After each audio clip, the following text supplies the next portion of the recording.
Hello, this is Abby. Dear Abbey, this is gonna be a long one. Oh boy. Dear Abbey, how do you tell the difference between a new exciting crush and a rebound? Does it matter? Dear Abbey. Dear Abbey. Dear Abbey. Welcome to our little corner of the internet. This is the Dear Abbey podcast. I hope you stay and hang out with us. See you in a sec.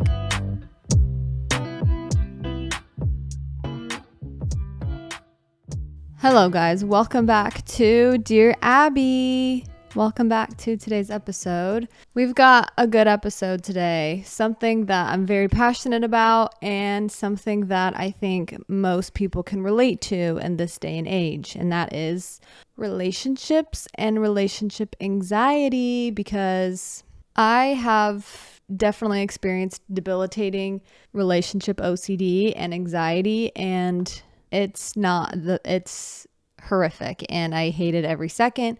I still sometimes get it every once in a while, and by get it I mean it still really affects me and how I feel in my relationship and how happy I let myself be and all of these things. So we'll be talking all about that. But first, I accidentally just started streaming instead of recording because I use the same software to record my episodes that I do when I used to stream on Twitch. I used to play video games, both Battle Royale, like Apex and stuff, and also Genshin Impact and cutesy stuff like that. And actually, you know what game was really fun for a long time was Fall Guys. That's the one with the cute little plushy characters, and they looked like little pills, and they would run through obstacle courses. That's a fun game to play with friends and siblings and people, and just by yourself with randoms. Yeah, I miss those good old days. I miss my little brother. He is not here. He's alive. He's just in a different country. He can't play video games because he's on a church mission. So he's very righteous boy, but I'm very excited, and selfishly I want him to come back ASAP so that way we can play video games again, because he was my gaming partner, you know? Except for it's never the same. When your little siblings, you grow up in your little siblings, it's like they never have that much going on. It's not like they don't have anything going on. You just think, I'm more important than everything else you're doing. So drop what you're doing and let's go do this. And they normally just agree, and they have plenty of time to do so. However, now that I'm older and my siblings are older, and my younger siblings are older, my younger siblings actually have lives, so they can't just drop whatever and do what I want them to do anymore. But I still somehow do that for my older sister, somehow still. Speaking of which, I was just on her podcast, so I think the episode has already gone live. But if you haven't listened to it yet, I'm on the What We Said podcast with Chelsea, and we answer some advice. We talk about the Love Island finale, and it was a fun time, so you should go check it out. It's really hot in my apartment right now. I don't know why I'm so sweaty right now in my apartment. It's normally pretty cool in here, but I'm like, every single one of my pores has sweat coming out of it. I'm so confused. I'm very excited to talk about relationship OCD and anxiety, because it sucks so bad, and it's just not talked about as much as I think is helpful sometimes, and that's okay. Not everyone on social media, or not everyone in the media and entertainment, we shouldn't look to them for all of our answers anyways, but sometimes it is nice to hear about people's struggles in their relationships, because we live in a world where we look for answers with random people online and random relationships. So I'm talking about comparison, all of that stuff in relationships. But first, if you're new here, welcome. This is my podcast, and we talk about something new every week, but I do talk about my OCD and my divorce a lot. As I've said, I started this podcast as a vlog type thing, a journal entry, if you will. So we're just having fun, and thanks for listening. Hope you like it. It's okay if you don't. If you do like it, it'd be awesome if you shared it. So let's do some dubs, some wins, and some losses, dubs and L's. My dub for this week is my last therapy appointment. We looked over my assessment chart. So every single month or every 2 weeks, I think it's every 2 weeks, The NoCD app sends like assessments for depression, OCD, anxiety, disability, and it tracks all of these different things, how content you are with your life and your situations, all that stuff. And then it tracks it. So then at the end of like 2 months or something, your therapist can walk through like your chart and if you've gone up or down or, any significant changes. Ironically, last time we looked, I was diagnosed with bipolar depression. That was a little bit of a shocking diagnosis, but also not very shocking. I feel like because I'm the one experiencing it, I didn't realize how not normal it was to like be so high and then so low. There's nothing but intense emotions that would kind of turn into that high or low. It was kind of like in the blink of an eye. It would happen, I'm not kidding, in a split second. I would immediately feel like the world was falling apart. Everyone hated me. Everything's worthless. I've never been happy. I'm never going to be happy again. And then same thing, I'd be super, super happy and super like life would just feel perfect. And it's like, I've actually never experienced sadness and I'm never going to be sad again. And it's like, I'm stuck in this like high, but then it would come crashing down and then it would just be like up and down. Anyways, so that could be another episode talking about my experience with that. But overall, it was really interesting to look at the assessments with my therapist on my depression because it literally looked like up and down, but it wasn't just small little bumps. It was like the top of the chart or it'd be like the bottom of the chart. Like I'm so good or I'm horrible, like severe depression. So that was really kind of crazy to actually see because I kind of gaslight myself and I don't sometimes validate what I'm experiencing, and I still really struggle with that even though I know that's what I do, but sometimes it's just like gets the best of me and I feel like, I don't know, I don't want to be a baby. I don't want to be dramatic about how hard sometimes my emotions can feel and how big and stuff. But getting that diagnosis was really validating, and seeing that was really validating because I'm not like lying on those assessments. Like I'm very quick and honest, like how am I feeling? That scale of 1 to 10. I don't know. I feel like it's a 6. Okay, I'm going to go with that. But the reason why I'm talking about this is because it was a dub, because as we got to the OCD and anxiety and overall happiness with life, it was like really severe. All of that stuff was like my OCD was really, really severe on a very high end.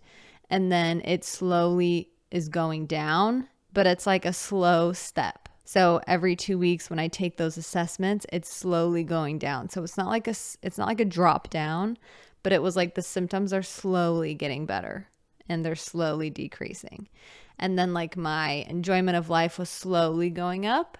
It's just, I was really proud of myself because I don't feel perfect and I still have like weird days where I feel like super integrated into my body or nothing feels real still and stuff like that. But it happens way less often and it's not as panicky when I do experience certain symptoms of anxiety, like, depersonalization and stuff like that.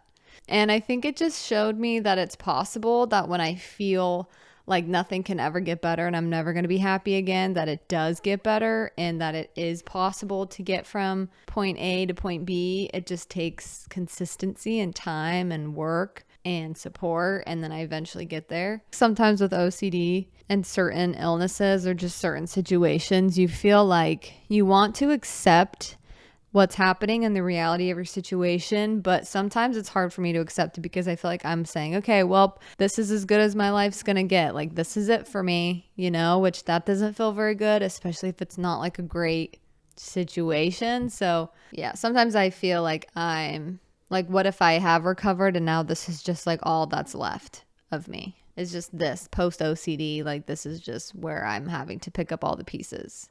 And it could be that could be true. It could be both, a little bit of both, a little bit of everything.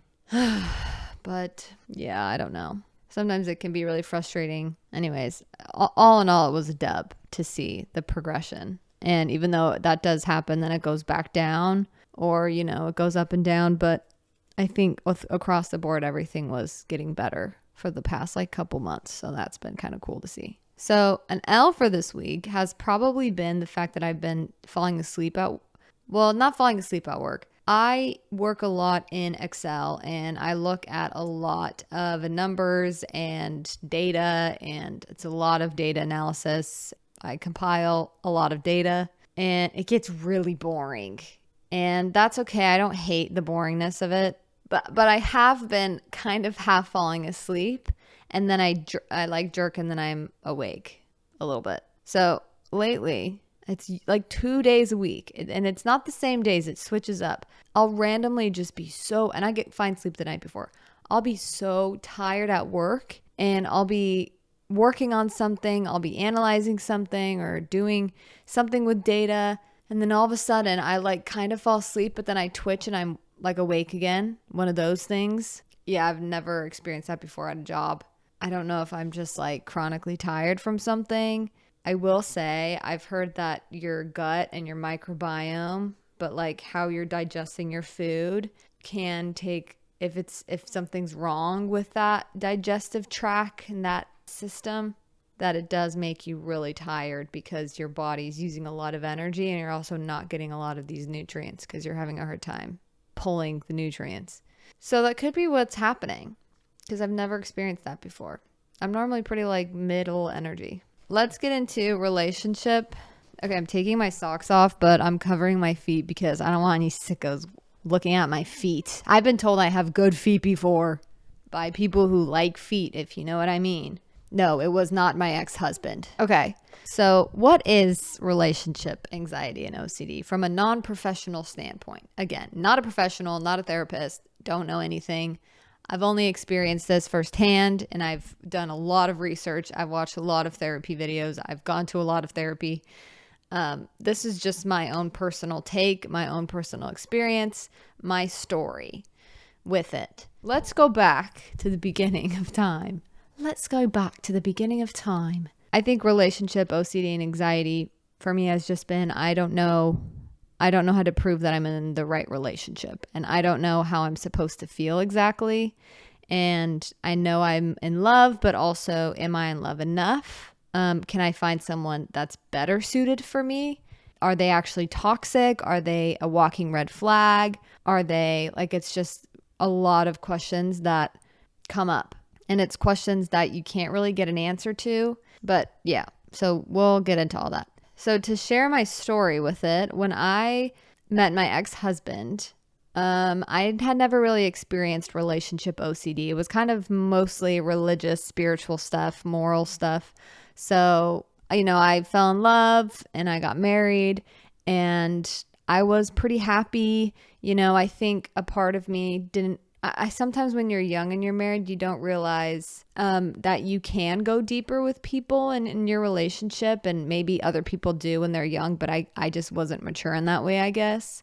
I didn't realize that I wasn't good at letting people fully in and being fully vulnerable. Even though I open up about my emotions a lot, I think there's just certain parts of me that I'm really scared to fully open up, and to I think just let my guard down is really hard for me, especially now. Won't go into any more of that, but that my OCD never showed up in my relationship. I was never anxious. I was just fully blissfully ignorant. Everything was okay. So relationship OCD for me really only started in the past 2 years. So when I've met my new boyfriend, who's still my boyfriend, but when I've met Keaton, before that I had never experienced relationship OCD.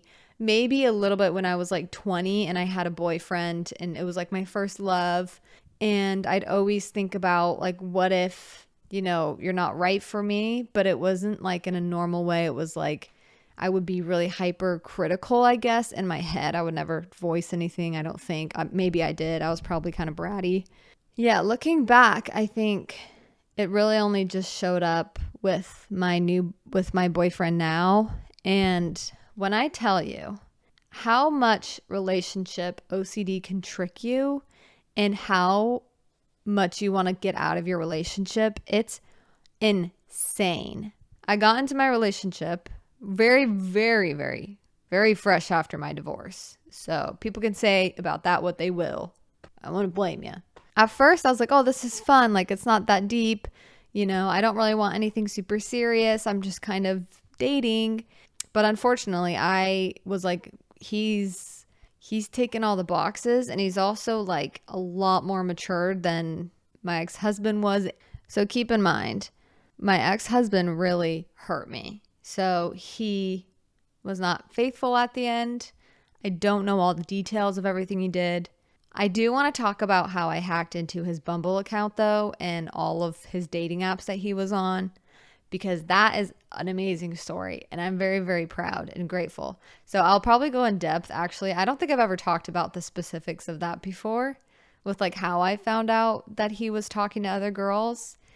And there's crazy stuff. And I think now that it's been a couple of years, I didn't want to just smack talk my ex-husband. That felt wrong to me in the public eye. So, I don't have any type of like tracking.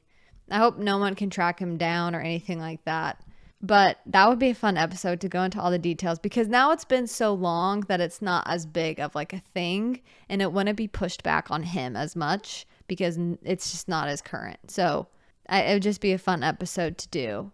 Maybe we'll do a little story episode, which might be kind of fun specifically for that, like how you found out that someone was cheating, because I want to hear other people's stories. Anywho, and I think from that, something flipped in me where I was like, I can't trust people. Like, he lied to my face. He lied to my parents. He lied to my brother. So it was really hard to freaking trust people right after that, because I'm like, people just lie to you. People can just lie, and I can believe it. I'm susceptible to people lying to me. My OCD definitely clinged on to this like belief of like, I can't trust anyone. No one's telling me the truth. And so that definitely showed up in my new, very fresh after my divorce relationship.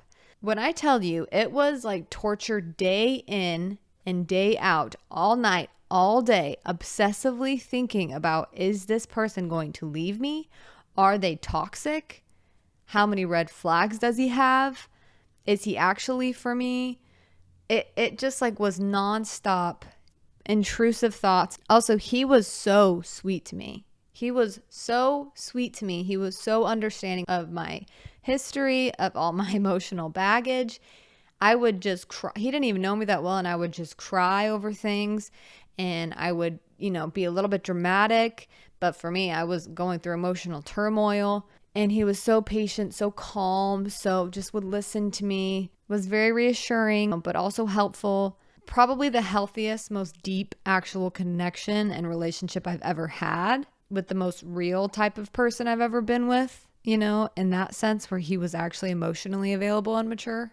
And yet my OCD was like, he's toxic. If he didn't say something reassuring enough, it'd be like, see, he doesn't care about you. He's not making you feel better. That means he's not for you, because the person that you should be with should make you feel good all the time. Like, it's all these really irrational beliefs that we kind of get fed, that we definitely get fed by the media, by entertainment, all of that stuff. Fair enough. It's what sells. Cool. Makes a good story. But in reality, like, that stuff doesn't exist where someone makes you feel good about yourself all the time and make you feel good all the time. I don't know anyone that has been married for more than like 5 years that they can say that that's their experience, is that person has made them feel good 24/7 all the time, every day. The people fight. Every single person I know that's in a healthy long-term relationship fights. And they're like, yeah, they said something that was hurtful. We talked about it. Cool. It would pop up when his energy shifted. I would notice, and I'd be like, okay, he's mad at me. Why is he mad at me? And I would already start to have all these stories, like, to defend myself or to try to prove that he was bad so that I could feel better about leaving and just kind of giving up. So it's a little bit of self-sabotage. But the two most major things that my brain would have me obsess over would be if I'm attracted to him, and also, do I actually really, really love him? How do I know for sure? Okay, 3 things. And the third thing was like, is he toxic? Because there's so much talk about like narcissism, toxic masculinity, toxic relationships. And it's always just really scary, when you're getting in a relationship. And I think because I had OCD that was really severe at the time, it was like I couldn't differentiate how he actually is versus what my OCD was making it feel like he was. And that was really hard and really scary to like kind of be tricked by my own brain because its defense walls were so high. The attractive one was so painful, actually, like emotionally painful. And that was probably my least favorite thing I've ever had, like in my life. That would show up like if he did something that now I think would be like stupid and funny. If he walked a certain way, or if he was just being stupid, like being goofy. If it wasn't cute, or if I didn't think he was so hot, then I'd be like, oh my gosh, I think I just got the ick. Like, I got the ick. I have to be done now. I got the ick for him. That means I have to be done with the relationship. I'm like, that sucks because I actually really liked him. Only guy that's ever actually made me belly laugh in my life. But that would happen all of the time. It was like if he was in a certain shirt, if he was wearing certain pants, if he was walking a certain way, if he was talking a certain way, if he would say certain words. It's like my brain would analyze and be like, see, you're not attracted to him. And then I would check my feelings when he would do certain things. But okay, do I still love him? Do I feel attracted to him? Do I feel like turned on? Do I feel how I'm supposed to feel when he does like goofy stuff? Do I think it's funny enough?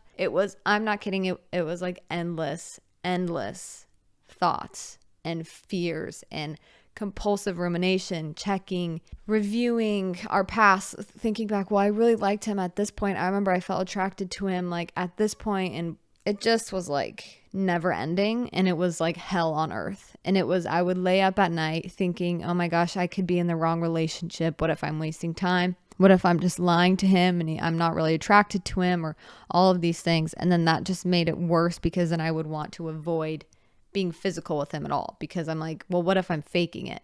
It was exhausting, you guys. It was so exhausting, because I thought that I could eventually get this answer of like, oh, for once and for all, you are very attracted to him. But obviously deep down, I know I'm very attracted to him, because I'm kind of picky. Like, women are very picky with who they like physically. I knew I was attracted to him, like deep down, it feels like there's like 1% of you that's like, no, I know I find him attractive. Like I'm obsessed with him. I love him. But like there's this OCD part of you that's just constantly not satisfied. Like, well, it's not enough though. It would tell me things like, you're never going to be happy in your relationship. You're always going to feel grossed out, because I would get feelings of disgust. And like, that was so painful just in a relationship. Like that was like one of the worst things ever, was to feel disgust with your partner, even though like you love them and they're doing so much for you. And feeling that was just, that was torturous. Another thing that it attached to was if he was toxic or not, or if he was a narcissist. So if he was controlling. Kian is very much like, he wants things to be a certain way. And I took that, and my OCD took that as like, he's controlling. Like, he's going to control you. He's not going to give you any freedom. If you get married, he's going to make you feel bad about yourself. He's going to do this. He's going to do that. When in reality, and what the reality actually was in the relationship, was he just was someone that liked certain things to be a certain way. And it wasn't that deep. And he wasn't rude about it. It was just like, I want it to be this way. Okay, cool. Small things, like if he would ask me to do the dishes, or if he would ask me to do something, my OCD would take that and like run with it. And again, logically, I'm like, I know this is normal stuff. Like, he's asking me to do normal things. Like, hey, can you clean up after yourself? Or can you do these dishes? And my OCD would take that and run with it. Oh, you guys, I'm like exhausted. I'm getting exhausted talking about this. So hopefully I'm not boring everyone, but it's just crazy the things that you can get stuck in being anxious about your relationship, because there's so many different factors that go into a relationship. It can feel very complicated. It's just so frustrating. And I would have urges and feelings of like, oh, I think I just need to break up with him. Like, I think it's not him. He's not the one. I just need to break up with him. And then I can feel this relief. Like, I just wanted to feel relief from all of like the obsessions and the fears and the feelings, like the really big emotional, feelings. So I never actually did. Well, when we first started dating, I did kind of break up, but we weren't fully together. But later on, like, I would feel so badly like I just wanted to break up, to like just get it over with, so I don't have to deal with all of these obsessions anymore. but I was in therapy at the time. And so we'd not talk through this, but kind of. He's like, you totally can. He's like, there's no way to prove that your relationship is perfect for you. There's no way to know that really. And so you can break up with him. He's like, but just so you know, if you do, this will still show up in every single relationship you will be in until you kind of resolve this intense fear that you have, this core fear or something. That always came back to my mind as in like this, I don't think breaking up will fix everything. You just hear so much, I don't know, noise about you shouldn't fight this way, you should fight this way, you should fight this amount, you shouldn't fight this amount, or don't be with someone that does this.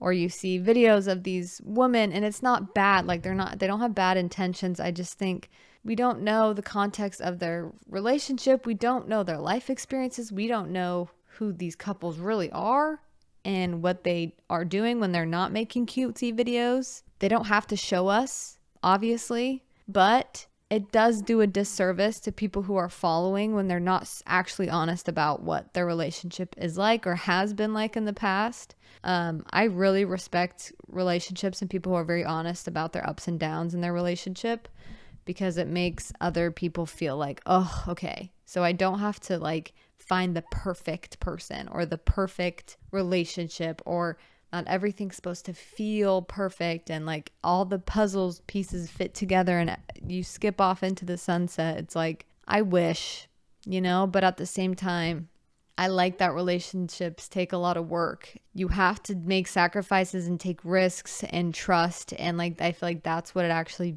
when you build upon something like that deep and scary, I feel like that's what makes it such a beautiful relationship. But I got sidetracked. But you see videos of, a girl that will post like, get you a guy that does this. And if you have relationship OCD or anxiety and you see that post, you are comparing your relationship to that. You're saying, does my boyfriend do that? Does that mean he doesn't love me enough? Would I find someone who's better suited for me? Would I find someone who will do that? And again, I don't know. There's not like an answer to that, but it's more helpful if you're very anxious about that stuff to just take a second and not compare. Do not compare your relationship to any other person's relationship, not even your parents sometimes, because you're different than your parents.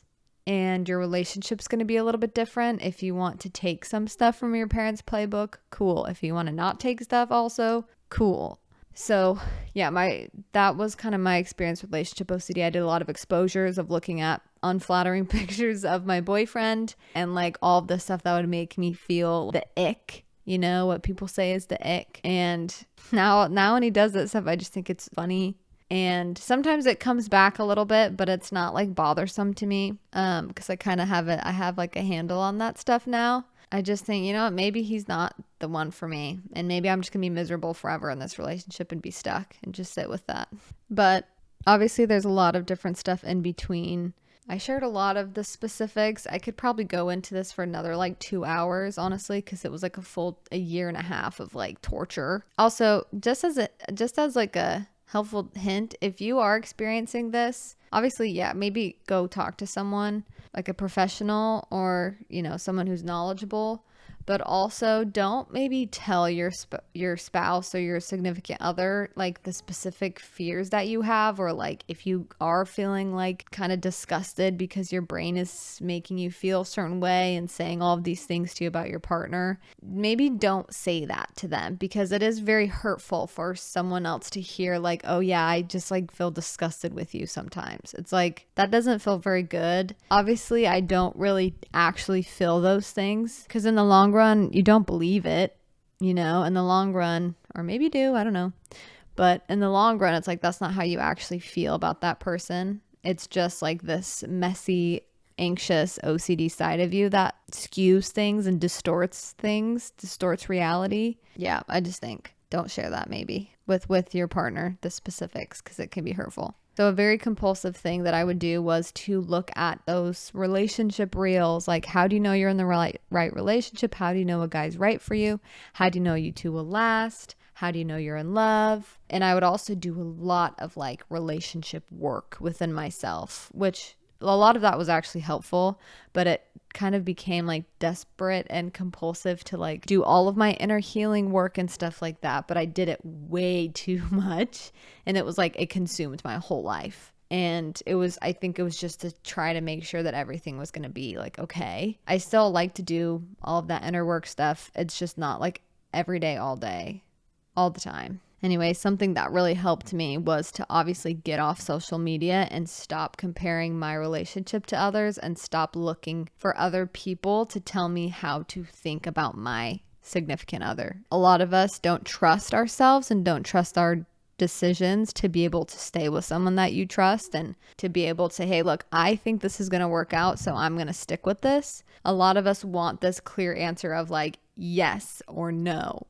But sometimes it just comes down to our own judgment of what we've experienced and just like our own judgment. And if you, for whatever reason, if you have a hard time trusting your judgment, it is really scary and really hard to just trust yourself and to trust your decision either way. And so I think something that was really healing was obviously to stop looking for other people for all of this advice on how to treat my boyfriend, because I know how I want to treat my boyfriend, my partner. I know what things would be helpful. I know him, and I kept looking for other people to tell me more about him and men in general and how do men think. And instead of trying to understand from like this worldly philosophical standpoint, I kind of just decided I want to get to know him by him, which sounds really obvious. But sometimes when you're stuck in this looking for an answer about your significant other, whatever it is, you kind of start to disassociate and detach from the actual relationship that you're in and that person, because you become very self-consumed. And so when you're able to be like, wait a second, I want to be in this relationship, and all I have to do is just go to him and learn about him and figure out how I can love him more and help him more and forgive him more and serve him more and laugh with him more. Like it became less about like a relationship and more about him, if that makes sense. And I think that helped kind of just shift the dynamic and shift our relationship. He obviously wasn't as crazy as me in that sense. He wasn't as obsessive about that stuff as me because he doesn't have OCD, but we were both struggling, like trying to communicate and trying to understand each other. It was so hard at the beginning, and it still sometimes can be hard, like we're speaking different languages to each other, but it has gotten so much better, and it's so worth it because now after a couple of years of going through everything we've been through, we have developed this trust, like because it's been so hard, but we stuck through it. Now I trust him so much because we have gone through so much together, and he's still here and I'm still here. Like I chose to stay through the hard times too, even though I wanted to break up because it was kind of like a self-sabotage thing. You just like, I'd rather not deal with it, even though I want that type of relationship. I want a family, so I'm gonna have to deal with those feelings. And now things are great. So yeah, I stopped going on social media and Pinterest and all that stuff to find all this relationship stuff and just trusted myself. And I still like to listen to therapists talk about relationships, and I still think it's important to learn, because every once in a while I do hear something that I'm like, oh, that I should do that more in my relationship. I could be better at that. But I don't do it every day, all day.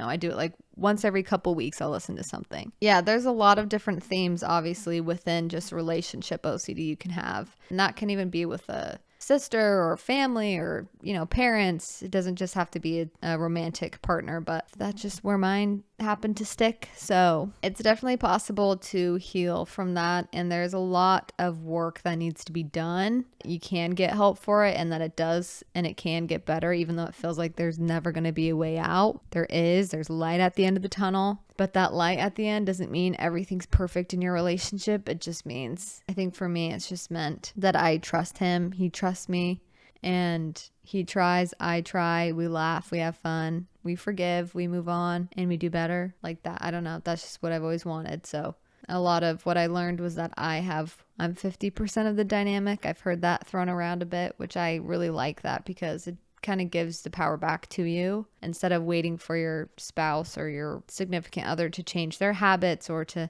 be more perfect, or how come you don't do what this person does online for his girlfriend, and how come I don't feel the same way that this girl said she feels when I don't know, just stuff like that. That's just noise. Okay, so that was my little snippet of relationship anxiety and OCD. Again, I can go into more detail. Maybe we'll do another episode about this because there's so much more to that whole story and like my whole thing with relationship OCD.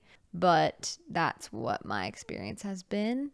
So hopefully it was helpful to anyone. And if it sounded familiar, I'm very sorry because it is quite literally one of the worst experiences of my life. But it's definitely, it can get better because I was in such a vulnerable place when I was experiencing that. So I know how hard and scary and exhausting that is. You're safe here and you're loved and I'm not judging you for it and things will get better.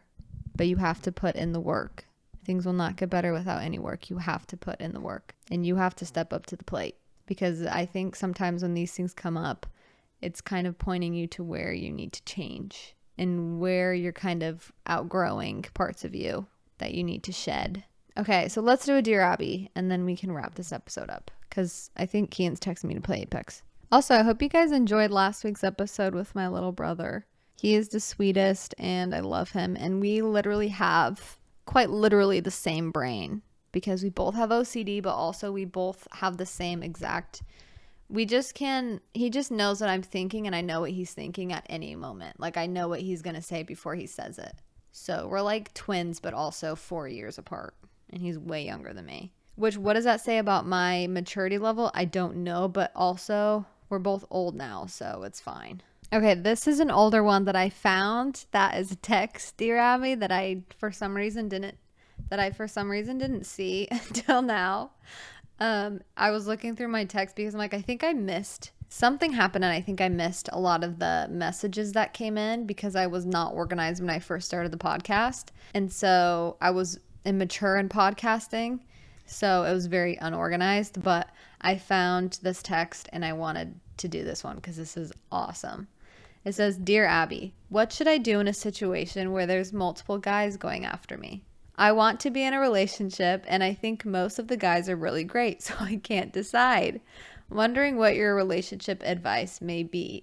Crying laughing face. This is awesome. I'm so happy for you. I'm happy for you. You have guys coming after you. Wow.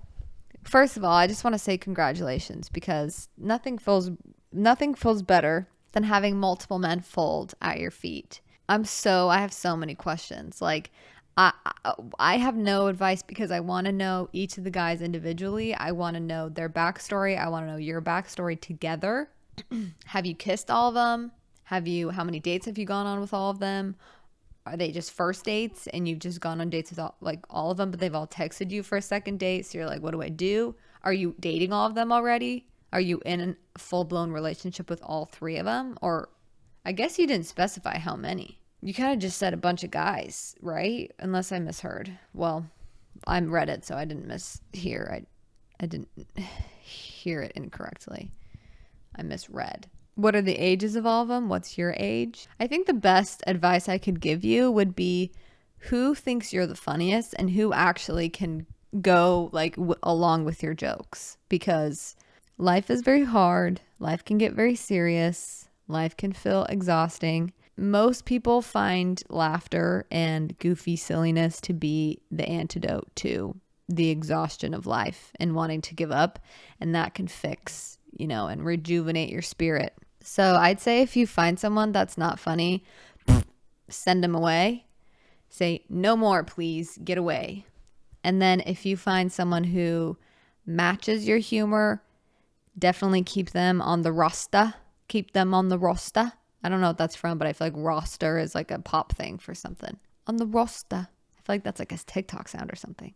But not just like that they're kind of funny, but that like they get you're funny. And that also they think that you are funny. Like they laugh at you. Because there's nothing more annoying than when someone didn't laugh at like jokes that I would make. Like it would just go over their head, way over their head. Or if it was like they just genuinely thought it was just too weird or like too dark. Because sometimes I'd say kind of dark jokes. I was kind of testing the waters. And then I lived in Utah for a while and a lot of that stuff did not fly. I definitely would weed out the people that were not for me in that way. Yeah, I'd go for the funny one. You can also, if you wanted to get crazy with it, you can invite all of them over at the same time. I don't know how many guys. There's like 5 guys you're deciding between. You can rip little pieces of paper and write the numbers 1 through 5 on each paper. Not on each paper. You can write one number on each individual paper, starting from 1, ending in 5. Then put it in a hat, mix up all the papers, look away, reach into the hat. Whatever number you pick is the guy that you're going with. Obviously, didn't clarify this, but before you put the numbers down, you associate a certain guy with the certain number. And I think what this will do also is if you don't feel a certain type of way, then just go with that number. But sometimes when you're told that you should go with one thing and you're disappointed it's not something else, then that'll give you your answer. If you pick number 3 and you wanted number 4, you'd be like, ooh, wait, I think I like number 4 because that's the one I'm like, I kind of wish that I picked that one. Anyways, that's my advice. Take it or leave it, I guess. Thank you guys for listening. I hope you don't think that I find my boyfriend disgusting, but when I had really debilitating OCD, I did find everything that he did disgusting. He was a boy, so he was disgusting to me, but I don't feel like that now. Sometimes he does disgusting things, though. I can still feel disgust, but it's not like actual, like, I don't want to be around him disgust. Also, there was a story on another podcast called OCD Stories, and this girl was on, and she was talking about how every time her husband put glasses on, her OCD just attached to that, and she was like, I don't think I find him attractive in glasses. And then every time he'd put glasses on, she would like go into panic of like, oh my gosh, I don't even love him, like I don't blah blah blah blah. So it attaches to weird things. It can attach to like armpit hair, it can attach to zits, it can attach to their pores on their face. Like, you can be disgusted with anything. It'll find all the tiny things. Even though you also have a lot of pores on your face that are probably open. And you also have zits. And you also have hair. So it's a little bit one-sided what OCD does. 100% of the time. And irrational. But that's what it does. Well, you guys, seriously, thank you for listening to this episode of Dear Abbey. If you want me to talk about any type of topic specifically, let me know in the comments. You can comment on Spotify, I think, now. So leave comments. Also, please, please, please leave a rating on Apple or Spotify. It's so helpful for me. Like, subscribe on YouTube. I'm on Apple, Spotify, YouTube. Find me on my Instagram and my TikTok. Send in a Dear Abbey. You can text the number below. It can be serious. It can be funny. It can be whatever you want it to be. It just has to be a question. And you have to start it with Dear Abbey. Or you can call. So thank you guys and have a good weekend. Treat yourself good. Love you. Bye. 우회전 taking a ride to Jonah Lake 눈치 보면서 들어가